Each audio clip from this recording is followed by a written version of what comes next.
महफिल, नात, ख़त्म, नियाज, ये वो खूबसूरत मामलात हैं जो आम मुसलमान के दीन को, ईमान को और अकीदे को महफूज कर देते हैं, महफूज करने में इसका, क्योंकि आम तौर पर लोग तकारीर सुनने की तरफ कम और इस तरफ ज़्यादा जाते हैं, और यही चीज़ फिर इन्हें उलमा की तरफ भी जी जी लेकर जाती रही है। तो ये चीज़ की इम्पोर्टेंस जितनी है और जो इन चीज़ों को लेकर चल रहे होते हैं अल्लाह की रज़ा के मुताबिक, उनकी इम्पोर्टेंस तो है। ये तो कभी तजज़ियाती तौर पे आदमी इस पे गौर करे ना, तो ये हकीकत है कि ईमान बचाने में बहुत बड़ा हाथ नात खानियों का है। वाह।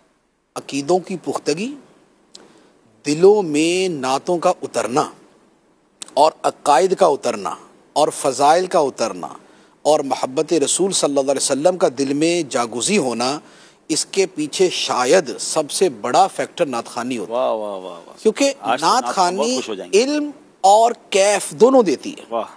तकरीर जो होती है ना, वो नॉर्मली इल्म देती है और उसमें कैफ कहीं कहीं बनता है।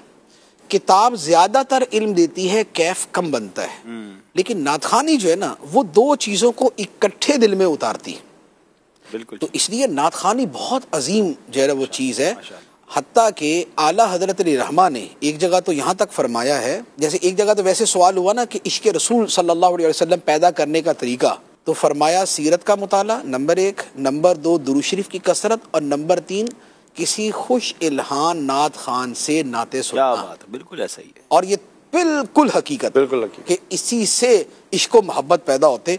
इसलिए जो इससे दूर होता है ना, वो आम तौर पे खुश्की की तरफ, सही है, और मिजाज के बिगाड़ की तरफ और सख्ती की तरफ, और तसव्वुफ की इस्तिलाह में लफ्ज़ है तकश्शुफ।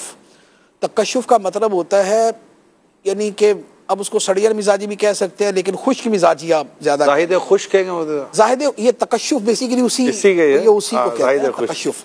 और जाहिद भी तो हो ना, पता चला जाहिद भी ना हो, सिर्फ तकश्शुफ ही हो। इसके अलावा ये नात खानी और जिक्र रसूल सल्लल्लाहु अलैहि वसल्लम इस अंदाज पर, और ये जो एक नात खान के एक अपने अंदाज होते हैं, ये अहले सुन्नत की पहचान। उसके बगैर भी तो लोगों ने वाज़ व नसीहत सुने हुए होते हैं, जो जिसको ना वाज़ व नसीहत के, लेकिन वो चीज़ें और वो तड़प और वो बिलकना, वो मदीने की याद में तड़पना और इसके रसूल में रोना, ये बयान के अंदर कितने रोने वाले नज़र आते हैं और नात के अंदर कितने रोने वाले नज़र आते हैं, इससे फ़र्क पता चल जाता है।